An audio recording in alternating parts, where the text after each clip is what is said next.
You know, if you'd visited downtown Caldwell even a few years ago, you would have thought that it was a town that had probably seen its glory days. But there's been a recent renaissance in downtown Caldwell, and one of the chief reasons for it is a guy named Matt Kelly.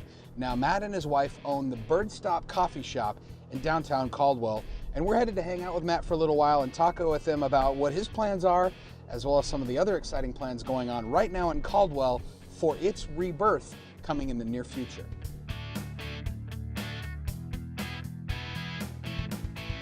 So I'm here at the Birdstop in Caldwell, Idaho with Matt Kelly, who is the founder, owner of the Birdstop. You've put your heart and soul into this thing, man. Like, why did you invest in Caldwell so deeply? You know, my wife passed away and I ended up remarrying my wife Karen, and we had Kelly Electric, and when the economy took a dump and it was kind of like all my friends were literally leaving the country, going to Australia, going to Afghanistan, that kind of stuff.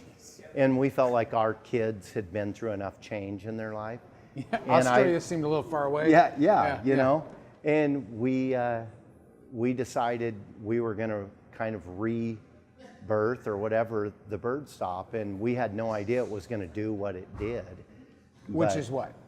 Well, we started out running like a gift store, and eventually, as the season went on, people were hurting and they just couldn't spend money on that kind of stuff at the time as the economy's recovering. So we started selling local fruits and vegetables. But still no coffee at this point. Still no coffee, but everybody that came in was like, oh my gosh, we love your family. We love what you guys do. It's like, we want to hang out here, but you guys need to do coffee.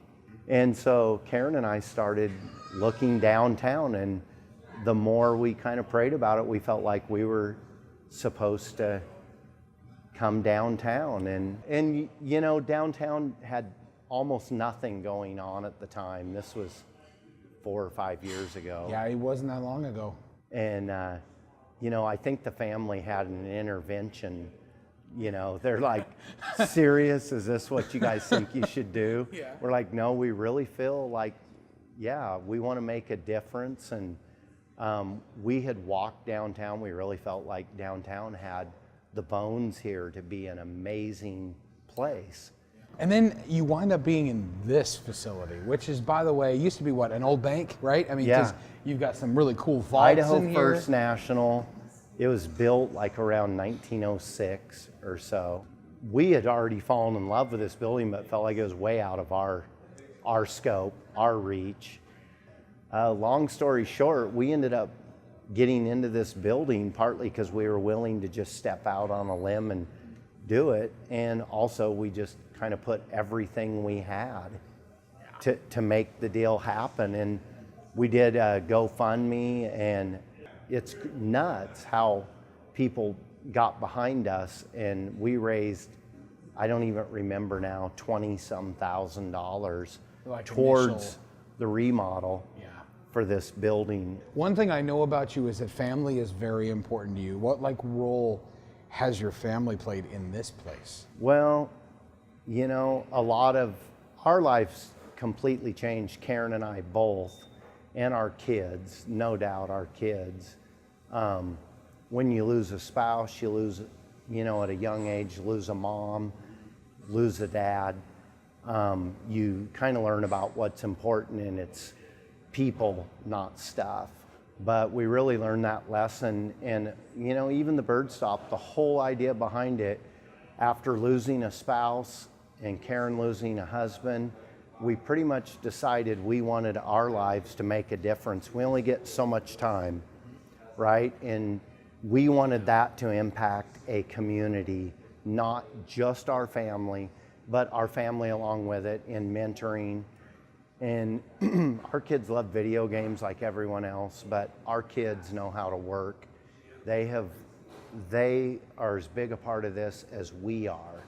We've just been more the guide along the way to shape it and grow it, and a lot of prayer and a lot of people backing us in prayer.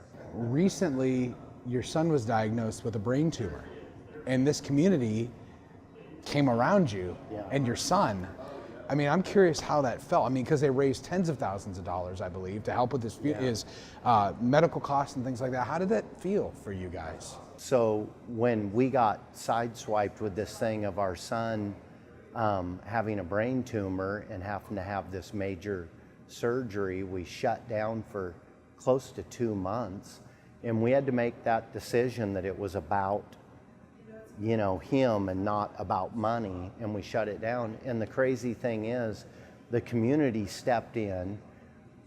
Holly Cook like begged. First I said, no way, too much stress. I don't know how it's gonna work, you know, if it's gonna rain manna or what, but we are not dealing with this, with the bird stop, while we deal with our son's brain tumor and whatnot.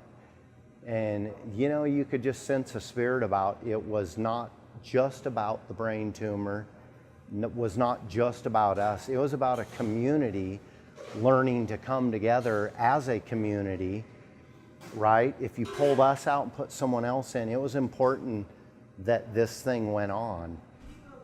And I really believe that. And yeah, it changed our thinking about people and community and humanity.